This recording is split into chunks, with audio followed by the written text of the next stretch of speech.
Hey guys, it's Marie with WTI. I love this insulated water bottle so much. This bottle is so convenient.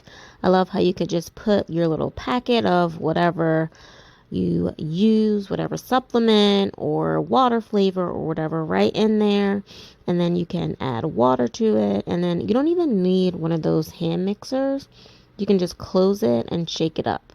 I really like that because it does not leak and it really incorporates the powder. I usually like to get it started with a little bit of water and then add the rest to it, and it is definitely perfect. It really takes no time to make this, and you really don't make a lot of dishes. I also like the lip of it because it really fits nicely around my mouth. You can hold it by the lid. It is very sturdy. If you drop it, it really doesn't mess the bottle up at all, nor does it leak. You can take it out with you or just have it when you're home, just chilling on the couch.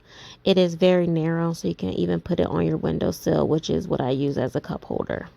It's also a good size for kids, and they like to shake things and drop things, so it's definitely perfect for little hands, and they can open it well. Definitely highly recommend this product. It comes in a variety of colors. It's good for males, good for females. I just love it. I am a big water jug person, but sometimes you just can't take those big things everywhere. So this is very versatile. I love it so much, and that's my point of view.